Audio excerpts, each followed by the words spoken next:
आज राजस्थान का दौरा करेंगे प्रधानमंत्री नरेंद्र मोदी। चूरू में जनसभा को संबोधित करेंगे पीएम विजय संकल्प महासभा को संबोधित करेंगे।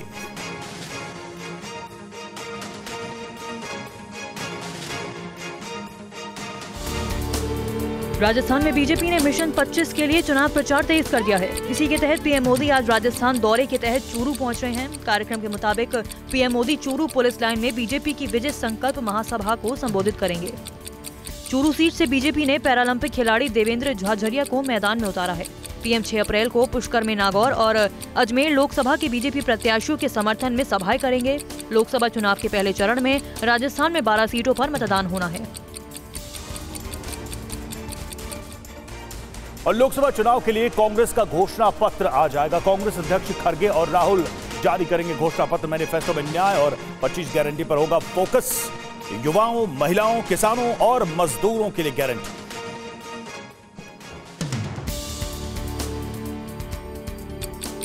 लोकसभा चुनाव के लिए कांग्रेस आज अपना घोषणा पत्र जारी करेगी। जानकारी के मुताबिक कांग्रेस अध्यक्ष मल्लिकार्जुन खड़गे और सांसद राहुल गांधी आज पार्टी मुख्यालय में घोषणा पत्र जारी करेंगे। दोनों नेता सुबह करीब 11 बजे लोकसभा चुनाव 2024 के लिए पार्टी का घोषणा पत्र जारी करेंगे। मैनिफेस्टो में कांग्रेस ने कई तरह की गारंटियां शामिल की हैं। युवाओं, महिलाओं, किसानों और मजदूरों के लिए ये गारंटियां तैयार की गई हैं। पार्टी के घोषणा पत्र में 5 न्याय और 25 गारंटी शामिल रहेंगी। पार्टी को उम्मीद है कि उनकी ऐतिहासिक गारंटियां लोगों की तकदीर बदल देंगी। और अमेठी से चुनाव लड़ने पर बोले रॉबर्ट वाड्रा, अमेठी के लोग गांधी परिवार से उम्मीद चाहते हैं। अमेठी के लोग चाहते हैं कि मैं अमेठी का प्रतिनिधित्व करूं, ये रॉबर्ट वाड्रा ने कहा।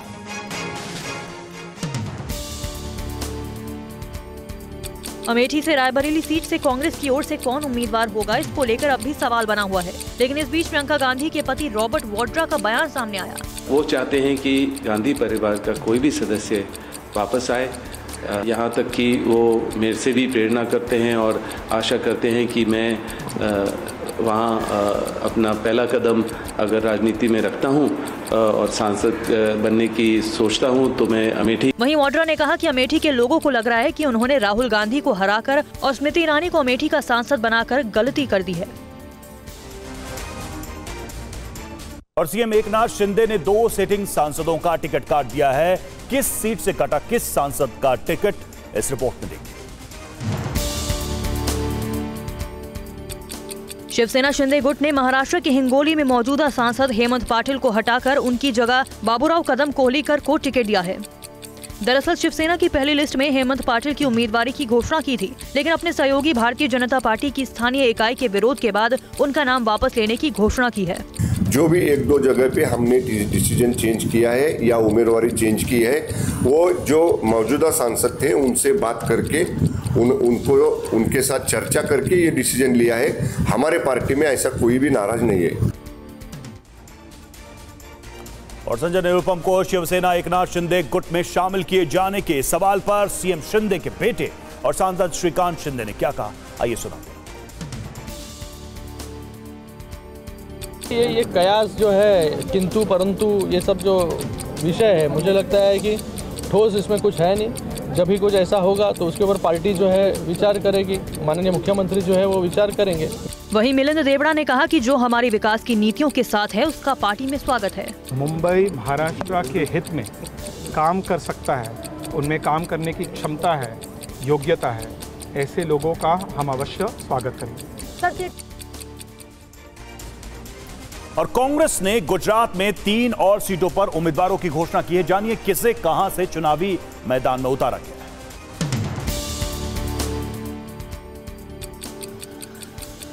कांग्रेस ने गुजरात की 3 लोकसभा सीटों सुरेंद्रनगर, जूनागढ़ और वडोदरा के लिए अपने प्रत्याशी घोषित किए। पार्टी की ओर से जारी उम्मीदवारों की लिस्ट के मुताबिक सुरेंद्रनगर सीट से ऋत्विक भाई मकवाना, जूनागढ़ से हीरा भाई जोटवा और वडोदरा सीट से जसपाल सिंह पोधियार को टिकट दिया गया।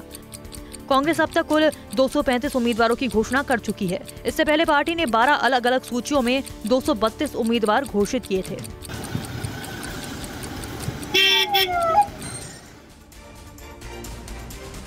और लोकसभा चुनाव के बीच बड़ी आजम खान की मुश्किलें। आजम खान के खिलाफ 22 मुकदमों में आरोप तय। सीतापुर जेल में बंद है समाजवादी पार्टी नेता आजम खान।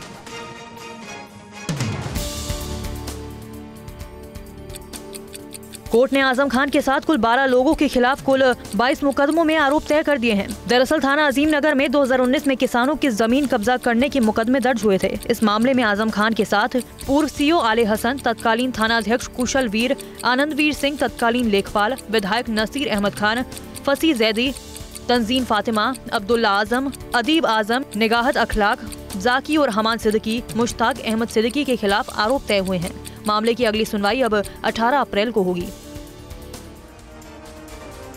और आम आदमी पार्टी सांसद संजय सिंह की प्रेस कॉन्फ्रेंस। आज संजय सिंह ने किया है बड़ा खुलासा करने का दावा। सुबह 10 बजे प्रेस कॉन्फ्रेंस करेंगे संजय सिंह। बुधवार को जेल से रिहा हुए संजय सिंह।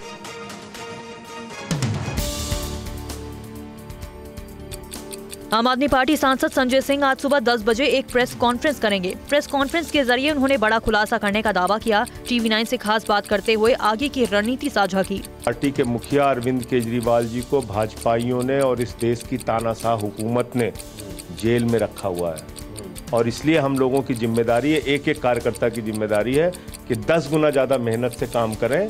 जेल का जवाब वोट से देना है, जनता के बीच में जाना है, भारत के लोकतंत्र को बचाने के लिए। और दिल्ली जल बोर्ड घोटाला मामले में ईडी ने चार्जशीट दाखिल कर दी है। क्या कुछ है ईडी की चार्जशीट में, क्या बातें कही गई हैं, इस रिपोर्ट में देखिए। चार्जशीट के मुताबिक आम आदमी पार्टी को चुनाव में फंडिंग के लिए दिल्ली जल बोर्ड के अधिकारियों को 2 करोड़ रुपए की रिश्वत दी गई। आरोपियों में दिल्ली जल बोर्ड के पूर्व chief engineer Jagdish Arora, Anil Kumar Agarwal, chartered accountant Tajinder Pal Singh, NKG infrastructure limited और NBCC के तत्कालीन फरीदाबाद जोन के जनरल मैनेजर शामिल हैं। इस मामले में ईडी ने आरोपियों की 8 करोड़ 80 लाख की संपत्ति भी अटैच की है। शराब नीति घोटाले में भी पैसा आपके पार्टी फंड में जाने की बात एजेंसी ने कही है। इस बीच बड़ी खबर आपको बताएं, शिवपाल यादव ने वोटरों को धमकी दी है। हम तो सबका और सबसे वोट मांगेंगे, ये शिवपाल यादव की तरफ से कहा गया। जो वोट नहीं देंगे उनका हिसाब होगा। शिवपाल यादव की तरफ से ये धमकी और शिवपाल के धमकी देने का वीडियो वायरल भी हो रहा है।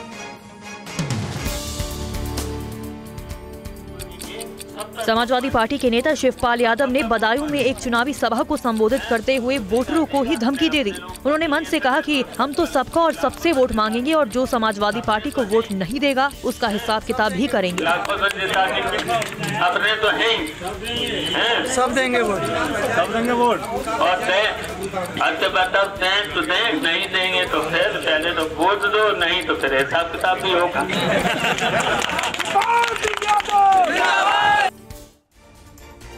और कानपुर में समाजवादी पार्टी के विधायक इरफान सोलंकी के खिलाफ आगजनी के मुकदमे में MP MLA सेशन कोर्ट में एक बार फिर फैसला नहीं हुआ।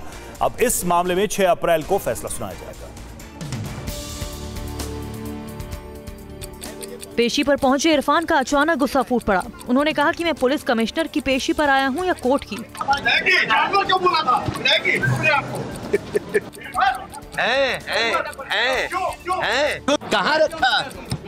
कहाँ रखा?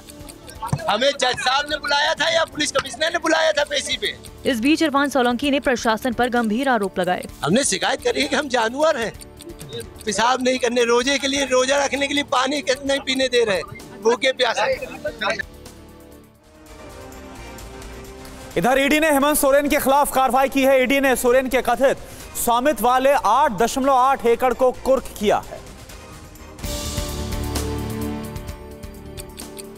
झारखंड के पूर्व मुख्यमंत्री हेमंत सोरेन की मुश्किलें बढ़ती जा रही हैं। जेल में बंद सोरेन के खिलाफ ईडी ने जांच तेज कर दी है। ईडी ने हेमंत सोरेन के कथित मालिकाना हक वाली 8.86 एकड़ जमीन को कुर्क कर लिया। ये जमीन रांची के बेरियातू रोड पर है। ईडी ने कल कोर्ट में ये जानकारी देते हुए कहा कि पूर्व सीएम और उनके सहयोगियों के खिलाफ मनी लॉन्ड्रिंग मामले में ये कार्रवाई की गई है। ईडी की जांच में पाया गया है कि जमीन के रिकॉर्ड के साथ छेड़छाड़ की गई, जिससे इसका फायदा भूमाफिया उठा सके।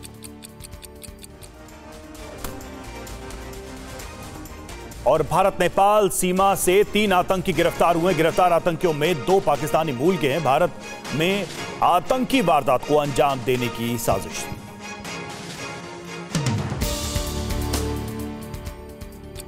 लोकसभा चुनाव को देखते हुए अलर्ट यूपी एटीएस ने नेपाल के रास्ते देश में अवैध रूप से घुसपैठ की कोशिश कर रहे 3 संदिग्ध आतंकियों को गिरफ्तार किया। तीनों फर्जी दस्तावेज के आधार पर खुद को भारतीय नागरिक बता रहे थे। गिरफ्तार आतंकियों में 2 पाकिस्तानी और 1 कश्मीरी नागरिक शामिल हैं। तीनों की पहचान मोहम्मद अल्ताफ, सैयद गजनफर और नासिर अली के रूप में हुई है। इनका संबंध हिजबुल मुजाहिदीन और ISI से है। ये भारत में आतंकी वारदात को अंजाम देना चाहते थे। एटीएस ने आरोपियों के पास से फर्जी भारतीय दस्तावेज, पाकिस्तानी दस्तावेज और पासपोर्ट बरामद किए हैं। इधर चुनाव से पहले दिल्ली पुलिस ने हथियारों के जखीरे के साथ एक शख्स को पकड़ा है। पूछताछ में खुलासा हुआ कि इन हथियारों की सप्लाई हाशिम बाबा गैंग को की जानी थी। दिल्ली पुलिस की स्पेशल सेल की टीम ने वेलकम इलाके से NCR में अवैध हथियार सप्लाई करने वाले अदनान नाम के तस्कर को पकड़ा। पुलिस ने आरोपी के पास से 8 सेमी ऑटोमेटिक पिस्टल और 80 जिंदा कारतूस बरामद किए। दिल्ली पुलिस के मुताबिक हथियारों का ये कंसाइनमेंट लॉरेंस बिश्नोई के करीबी गैंगस्टर हाशिम बाबा गैंग को सप्लाई होना था। पूछताछ में आरोपी ने खुलासा किया है कि वो हथियार बुलंदशहर से खरीदता था। पुलिस ने आर्म्स एक्ट के तहत केस दर्ज कर आरोपी को जेल भेज दिया है और दूसरे अन्य गैंग मेंबर्स की तलाश की जा रही है। और DRDO ने नई पीढ़ी की बैलिस्टिक मिसाइल अग्नि प्राइम का सफल परीक्षण किया। इसे जल्द ही सेना में शामिल किया जाए। ये तस्वीरें चीन पाकिस्तान के होश उड़ाने वाली हैं। भारत ने स्वदेशी अग्नि प्राइम मिसाइल का सफल परीक्षण कर लिया है। अग्नि प्राइम मिसाइल का टेस्ट ओडिशा में APJ अब्दुल कलाम द्वीप से किया गया। ये न्यूक्लियर बैलिस्टिक मिसाइल अग्नि मिसाइलों की रेंज में बहुत घातक है। न्यूक्लियर बैलिस्टिक मिसाइल की रेंज 1000 से लेकर 2000 किलोमीटर तक है। मिसाइल तेजी से अपना रास्ता बदलने में सक्षम है। इस मिसाइल में पूरे पाकिस्तान में कहीं भी परमाणु तबाही मचाने की क्षमता है। इधर हरियाणा पुलिस ने नशे में पुलिस के साथ मारपीट करने वाले युवकों के खिलाफ एक्शन लिया है। मामले में 3 आरोपियों को गिरफ्तार किया गया। हंगामे और पुलिस की पिटाई की ये तस्वीरें हरियाणा के फरीदाबाद से सामने आई। थाना खेड़ी पुल इलाके में पुलिस की पिटाई का यह मामला 20 मार्च के आसपास का बताया जा रहा है। आरोपी युवक स्विमिंग पूल में शराब पीकर हुड़दंग मचा रहे थे। सूचना मिलने पर पहुंची पुलिस ने जब युवकों को ऐसा करने से रोका तो आरोपियों ने पुलिस पर ही हमला कर दिया। इस मामले में पुलिस ने कार्रवाई करते हुए 3 आरोपियों के खिलाफ मामला दर्ज कर कार्रवाई की है। पुलिस मामले में दूसरे आरोपियों की तलाश में जुटी है। और गाजियाबाद के लाल कुआं में एक फैक्ट्री में भीषण आग लग गई। मौके पर पहुंची दमकल की गाड़ियों ने कड़ी मशक्कत के बाद आग पर काबू पाया। इंडस्ट्रियल एरिया में क्रॉकरी फैक्ट्री में आग लगने से हड़कंप मच गया। आग की सूचना मिलते ही मौके पर दमकल की कई गाड़ियां पहुंच गई और कड़ी मशक्कत के बाद आग पर काबू पाया। हादसे में कोई हताहत नहीं हुआ, लेकिन फैक्ट्री में रखा सारा सामान जलकर खाक हो गया, जिसके चलते लाखों रुपए का नुकसान की आशंका जताई जा रही है। माना जा रहा है कि शॉर्ट सर्किट से आग लगी, लेकिन पुलिस के मुताबिक आग किन कारणों से लगी है इसका पता अभी नहीं चल पाया है। यूपी के हरदोई में एक पेट्रोल पंप के टैंकर में आग लग गई। टैंकर में आग लगने के बाद हड़कंप मच गया।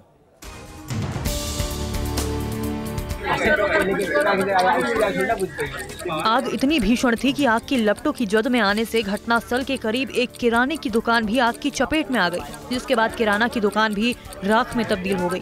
भारत पेट्रोलियम पेट्रोल पंप का एक टैंकर होम डिलीवरी के लिए भैंसरी होकर जा रहा था। भैंसरी गांव जैसे ही टैंकर पहुंचा, उसी बीच टैंकर में अचानक आग लग गई। पास में मौजूद किराने की दुकान आग की चपेट में आ गई। आग इतनी विकराल थी कि टैंकर सहित किराना दुकान में रखा सारा सामान जलकर राख हो गया। और देखिए इस बीच बड़ी खबर मुंबई से। मुंबई के नागपाड़ा इलाके में आग की चपेट में 4 दुकानें और 2 गाड़ियां जलकर खाक हो गई। आग लगने के बाद इलाके में अफरा तफरी का माहौल बन गया। खबर आप देखिए।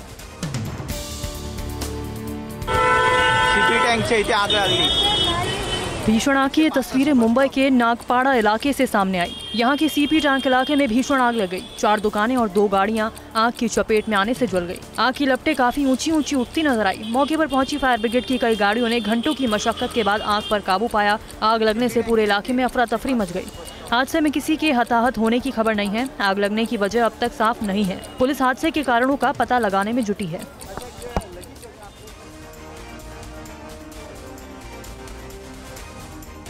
और आखिरी खबर यूपी के एक स्कूल से भी है। यूपी के श्रावस्ती में सरकारी स्कूल में खाना बनाते वक्त गैस सिलेंडर में आग लग गई और उसके बाद हड़कंप मच गया।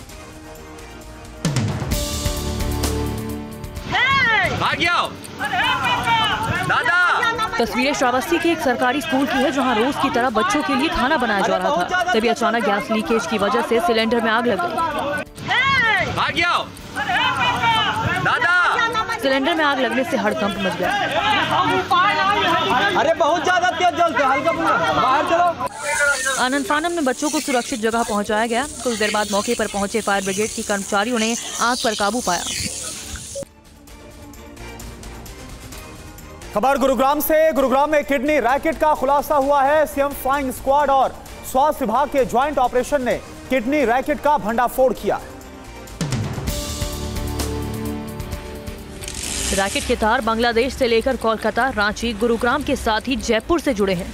बांग्लादेश से मरीज और डोनर दोनों को मेडिकल वीजा के सहारे कोलकाता लाया जाता था। इसके बाद उन्हें गुरुग्राम के एक गेस्ट हाउस में ठहराया जाता था। टीम ने मौके से 3 लोगों को हिरासत में ले लिया है। इनमें एक किडनी डोनर है। 2 वे लोग हैं जिनमें किडनी ट्रांसप्लांट की गई है। 2 किडनी डोनर पुलिस कार्रवाई से पहले ही वहां से निकल भागे। रेड की गई संयुक्त स्वास्थ्य विभाग द्वारा और सीएम फ्लाइंग स्क्वाड द्वारा उनकी जांच में जो आया है उन्होंने दी है, उस पर हम एफआईआर लॉन्च करेंगे। और देखिए बड़ी खबर, यूपी मदरसा एक्ट पर सुप्रीम कोर्ट में आज सुनवाई है। इलाहाबाद हाईकोर्ट के फैसले को चैलेंज किया गया है। हाईकोर्ट ने मदरसा एक्ट को असंवैधानिक करार दिया था। चीफ जस्टिस चंद्रचूड़ की बेंच में आज सुनवाई होगी।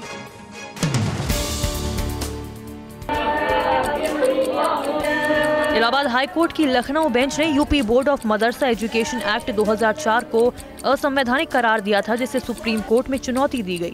मदरसा अजीजिया इजाजतुल उलूम के मैनेजर अंजुम कादरी की तरफ से हाईकोर्ट के फैसले को चुनौती दी गई। याचिका में कहा गया है कि हाईकोर्ट के पास ये अधिकार नहीं है कि वो इस एक्ट को रद्द कर दें। याचिकाकर्ता ने हाईकोर्ट के फैसले पर तुरंत रोक लगाने की मांग भी की है। अब इस मामले की सुनवाई जस्टिस डीवाई चंद्रचूड़ की बेंच करेगी।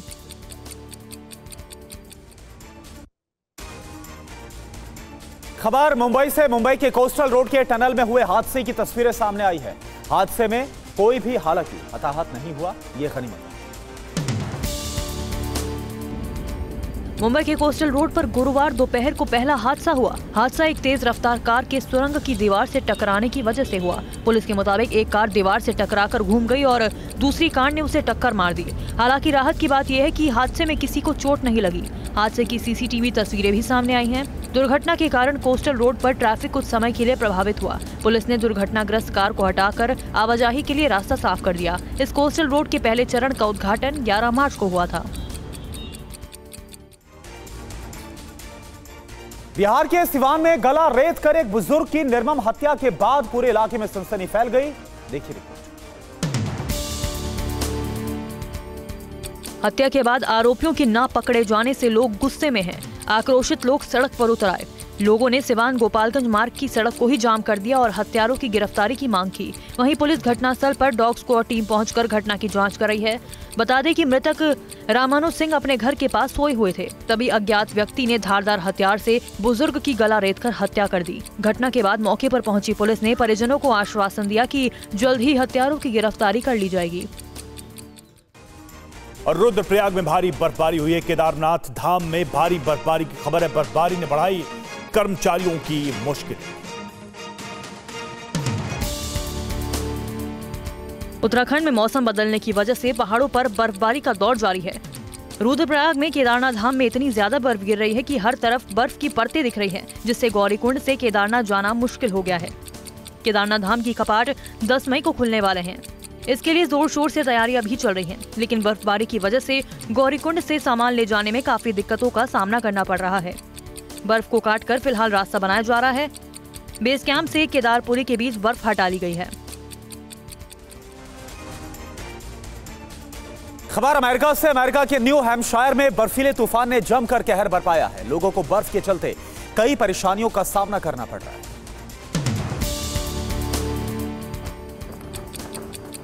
अमेरिका के न्यू हैम्पशायर में आए बर्फीले तूफान की वजह से लोगों को परेशानियों का सामना करना पड़ रहा है। तूफान के चलते पेड़ और बिजली की लाइनें गिर गई, जिससे लाखों लोगों को बिजली संकट का सामना करना पड़ रहा है। भारी बर्फबारी के कारण कई फीट मोटी बर्फ की परतें नजर आई, जिसे हटाने का काम जारी है। तूफान के दौरान हवाई अड्डों पर दर्जनों उड़ानें रद्द कर दी गई। कई इलाकों में स्कूल और सरकारी ऑफिस बंद कर दिए गए। और पेंसिल्वेनिया में तूफान और बारिश ने जमकर कहर ढाया है। ब्रिस्टल टाउनशिप की सड़क पर पानी ही पानी नजर आ रहा है। अमेरिका के पेंसिल्वेनिया में अब तक बारिश से 2.5 इंच से ज्यादा पानी गिर चुका है, जिससे कई इलाकों में सिर्फ पानी ही पानी दिख रहा है। एरियल तस्वीरों में पूरे इलाके में पानी से आई बाढ़ और पानी के मंजर को देखा जा सकता है। डेलवेयर नदी के पास ब्रिस्टल टाउनशिप की सड़कों पर पानी भर गया, जिसमें कई गाड़ियां पानी में डूबी नजर आई। कई लोग अपनी गाड़ियों को निकालने की कोशिश करते नजर आए।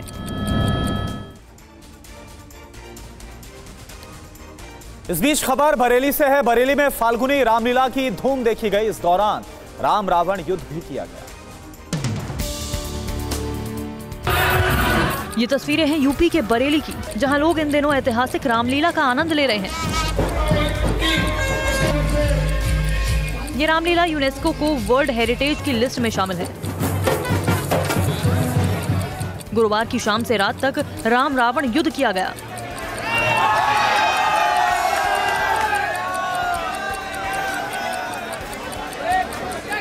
इसे फाल्गुनी रामलीला कहा जाता है और इस रामलीला को होली से पहले से किया जाता है।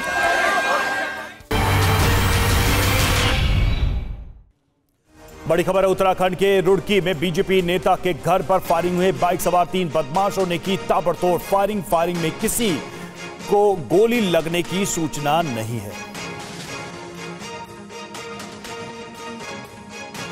हमारे एसपी ग्रामीण और उनकी पूरी टीम मौके पर वहाँ पहुंची थी और उसमें 2 फायर होना प्रकाश में आया था।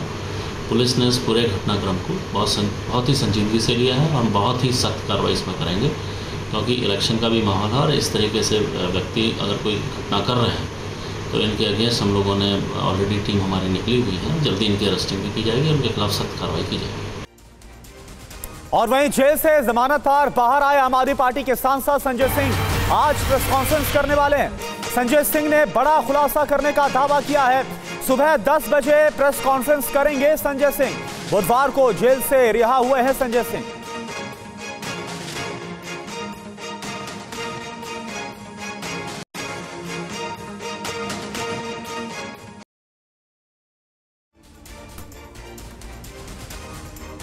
और धार में भोजशाला के सर्वे पर आज सुप्रीम कोर्ट में सुनवाई। एएसआई सर्वे रोकने की याचिका पर सुनवाई।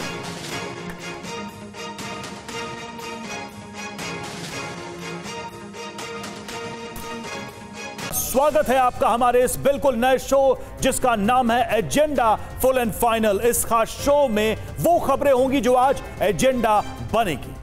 बिल्कुल, इस शो में खबरों की रफ्तार भी है और खबरों का विस्तार भी है। खबर चाहे देश की हो या फिर दुनिया की हो, अगले 15 मिनट में हम आपको हर वो बड़ी खबर दिखाएंगे जो पूरे दिन का एजेंडा सेट कर देंगी, एजेंडा बनेंगी। सुबह सुबह देश और दुनिया की हर खबर होगी आपके सामने विश्लेषण के साथ, बिल्कुल ही अलग अंदाज में। और बड़ी खबर क्या है इस वक्त की आपको बताएं। लोकसभा चुनाव को लेकर कांग्रेस आज जारी करेगी घोषणा पत्र, मैनिफेस्टो।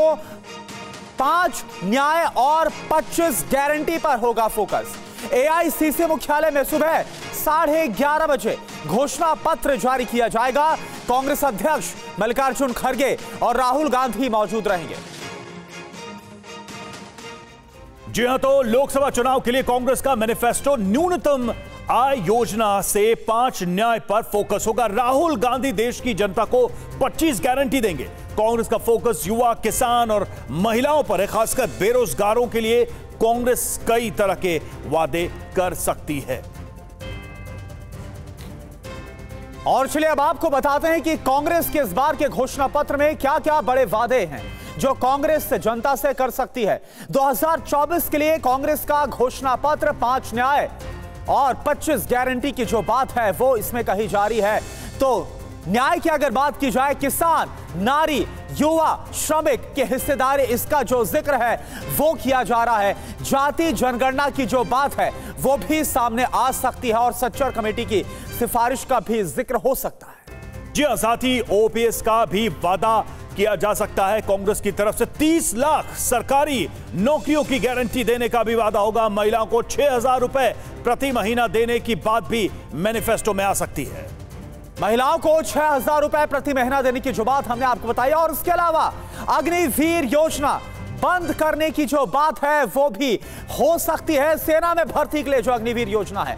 इसके साथ साथ एमएसपी की गारंटी भी किसानों के लिए रखी जा सकती है। 450 रुपए में गैस सिलेंडर उपलब्ध करवाया जाएगा, ये गारंटी भी कांग्रेस दे सकती है। और देखिए, एक बड़ा वादा यह भी है कि डीजल पेट्रोल की कीमतें कम की जाएंगी, यह भी वादा रहेगा। जम्मू कश्मीर को पूर्ण राज्य घोषित करने का भी वादा हो सकता है। इस मैनिफेस्टो में लद्दाख को विशेष राज्य का दर्जा देने की घोषणा हो सकती है।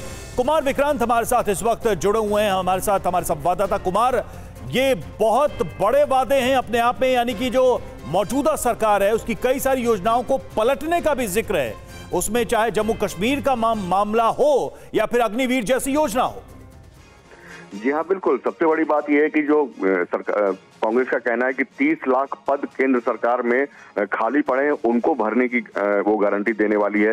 इसके अलावा अग्निवीर योजना को बंद करके पुरानी जो भर्ती योजना है सेना की, जो जैसे भर्ती होती थी, उसको बहाल करने का वादा है। सच्चर कमेटी की सिफारिशों का भी जिक्र किया जा सकता है।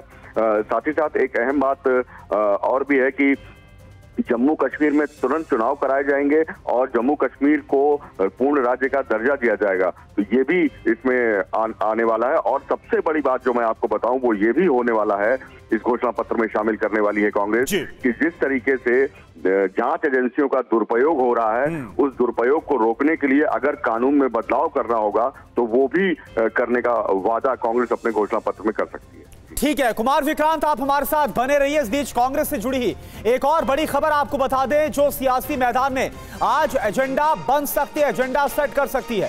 आज कांग्रेस केंद्रीय चुनाव समिति की बैठक है, सीसी की बैठक में अमेठी रायबरेली सीट पर चर्चा होगी। आखिर कौन यहां से चुनाव लड़ेगा?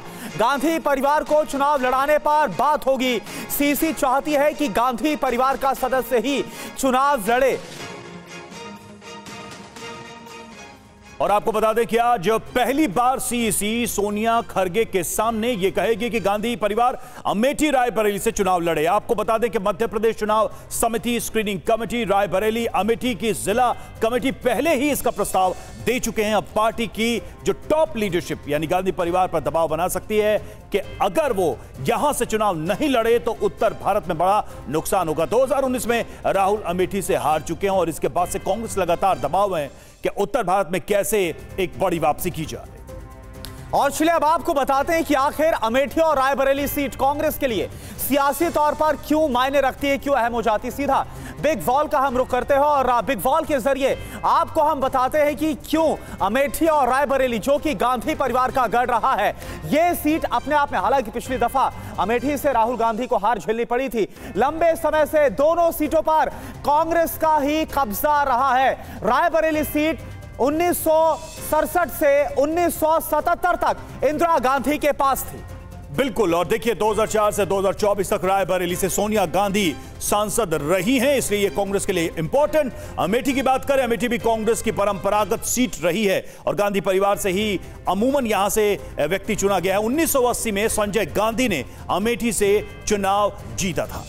इसके साथ ही राजीव गांधी ने अमेठी से राजनीतिक पारी को शुरू किया था। 1981 से 1991 तक राजीव गांधी अमेठी से सांसद रहे। इस लिहाज से यह जो सीट है बहुत अहम हो जाती है। 2004 से 2019 तक का जिक्र किया जाए तो राहुल गांधी अमेठी से सांसद रहे और 2019 में स्मृति ईरानी ने अमेठी में राहुल गांधी को एक बड़े मार्जिन से हरा दिया था। बिल्कुल, और देखिए अमेठी से चुनाव लड़ने पर बोले रॉबर्ट वाड्रा, उनका बयान क्या है वो भी आपको हम सुनाते हैं। अमेठी के लोग गांधी परिवार से उम्मीदवार चाहते हैं। रॉबर्ट वाड्रा का बयान, अमेठी के लोग चाहते हैं कि मैं अमेठी का प्रतिनिधित्व करूं, ये बयान है रॉबर्ट वाड्रा का। वो चाहते हैं कि गांधी परिवार का कोई भी सदस्य वापस आए, वहाँ वो भारी बहुमत से जिताएंगे। यहाँ तक कि वो मेरे से भी प्रेरणा करते हैं और आशा करते हैं कि मैं वहाँ अपना पहला कदम अगर राजनीति में रखता हूँ और सांसद बनने की सोचता हूँ तो मैं अमेठी को ही रिप्रेजेंट करूँ। क्यों और आइए अब आपको ये सुनाते हैं कि रॉबर्ट वाड्रा के बयान के बाद बीजेपी ने कैसे तंज कसा। हमें अभी तक वाड्रा जी की तरफ से कोई आवेदन प्राप्त नहीं हुआ है। कांग्रेस पार्टी में अगर उन्होंने आवेदन किया हो तो उनकी सासू माँ जाने, उनके साले साहब जाने, भारतीय जनता पार्टी को भी कोई आवेदन प्राप्त नहीं हुआ है। देखिए, रॉबर्ट वाड्रा का बयान हमने सुना है। उनके बयान से साफ दिख रहा है कि वो चुनाव लड़ना चाहते हैं। अच्छी बात है, गांधी परिवार में अगर वो उनको मौका मिलता है लड़ने का तो उनको मुबारक हो, जाएं लड़ें, लेकिन जीतेंगी वहाँ स्मृति ईरानी ही। और कुमार विक्रांत का हम रुख करते हैं। कुमार, क्या होता हुआ नजर आ रहा है, क्योंकि चर्चाएं एक वक्त पर प्रियंका गांधी वाड्रा को लेकर भी चल रही थी। रॉबर्ट वाड्रा इससे पहले बोल रहे थे कि अभी उनकी कोई दिलचस्पी नहीं, लेकिन अभी दिलचस्पी दिखाते हुए नजर आ रहे हैं वो। जी देखिए, राहुल गांधी वायनाड से चुनाव लड़ रहे हैं और उन्होंने कहा है कि वो अमेठी रायबरेली दोनों, अमेठी और वायनाड दोनों जगह से जीतने के बाद एक सीट छोड़ेंगे तो दूसरी सीट पर वहां की जनता में अच्छा प्रभाव नहीं जाएगा, इसलिए वो 2 सीटों से नहीं लड़ना चाहते। वहीं प्रियंका गांधी के मामले में ये कहा गया कि प्रियंका गांधी ये नहीं चाहती कि गांधी परिवार से तीनों गांधी संसद में जाएं, इसलिए वो चुनाव नहीं लड़ना चाहती। तो ऐसे में जब राहुल और प्रियंका ने रायबरेली अमेठी से दूरी बनाई तो उसके बाद कांग्रेस के लिए मुश्किलें खड़ी हो गई। अब सूत्र ये बता रहे हैं कि जो केंद्रीय चुनाव समिति है उसकी शाम को बैठक है और उसमें कोई चर्चा नहीं होगी, लेकिन सोनिया और खड़गे के सामने ये साफ कर दिया जाएगा कि रायबरेली और अमेठी अगर गांधी परिवार नहीं लड़ेगा तो कांग्रेस पार्टी को उत्तर भारत में बड़ा नुकसान होगा, इसलिए गांधी परिवार को ही वहां से लड़ना चाहिए। और जहां तक रॉबर्ट वाड्रा का सवाल है, 2009, 2014, 2019 हर चुनाव के पहले रॉबर्ट वाड्रा चुनाव लड़ने की इच्छा जताते आए हैं। वो मुरादाबाद, रायबरेली, अमेठी, सुल्तानपुर इन 4 सीटों को लेकर के कहते आए हैं कि इनमें से यहाँ की जनता चाहती है कि वो चुनाव लड़े, लेकिन इस बारे में जो भी फैसला होगा वो गांधी परिवार आपस में बैठेगा। आज कोई फैसला नहीं होने जा रहा है। बिल्कुल, और देखिए ये सारे प्रस्ताव गांधी परिवार के सामने रखे भी जाएंगे। बहुत बहुत शुक्रिया आपका कुमार विक्रांत हमसे जुड़ने के लिए। देखिए, पीएम मोदी का आज राजस्थान दौरा है। राजस्थान के चुरू में प्रधानमंत्री मोदी की जनसभा है। विजय संकल्प महासभा को संबोधित करेंगे प्रधानमंत्री। पहले चरण में राजस्थान की 12 सीटों पर मतदान होना है।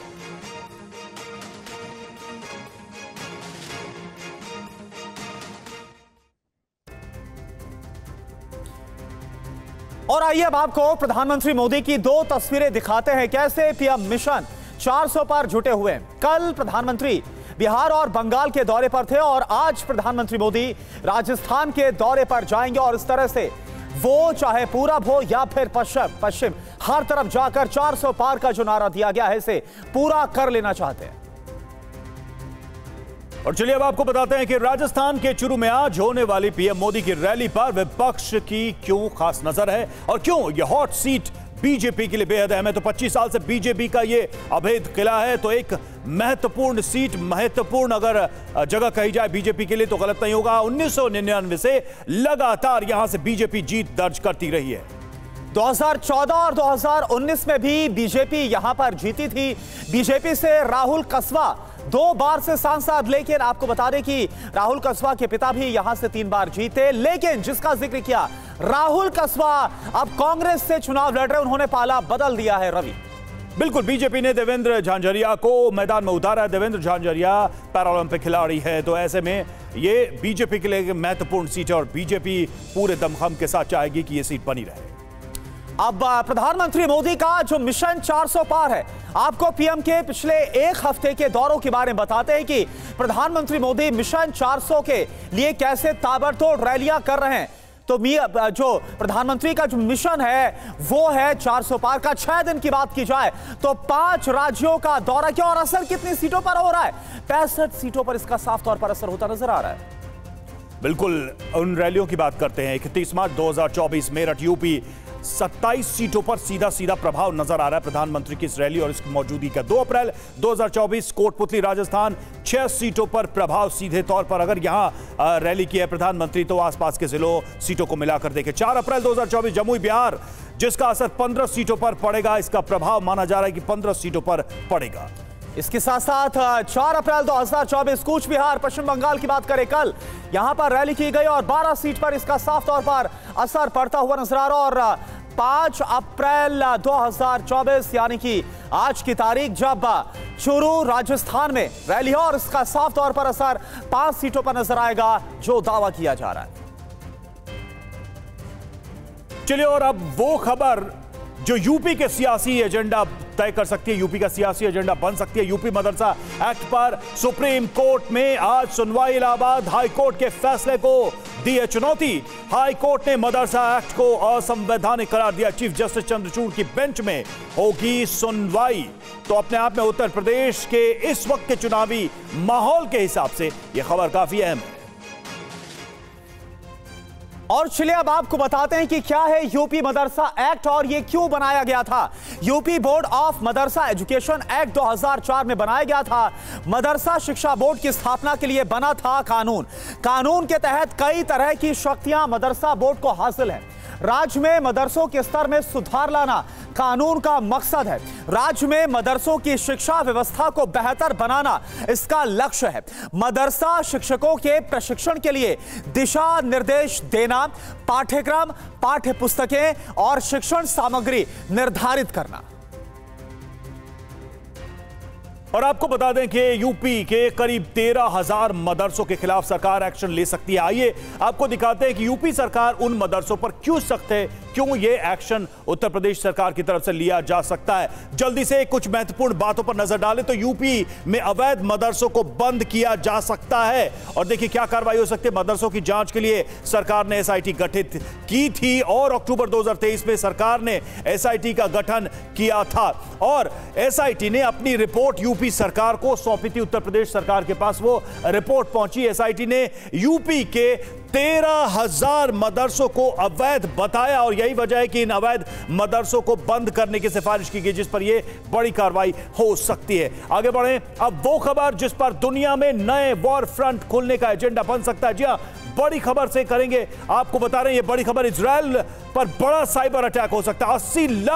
80 लाख इजरायल के नागरिकों का डेटा हैक होने का दावा। 80 लाख इजरायलियों के निजी डिटेल लीक होने का दावा। इजरायली अधिकारियों की खुफिया जानकारी लीक होने का दावा किया गया। इजरायल के नेशनल इंश्योरेंस इंस्टीट्यूट का वेबसाइट हैक हुआ है। वॉरफेयर एनालिसिस के हवाले से यह बड़ा दावा किया गया है।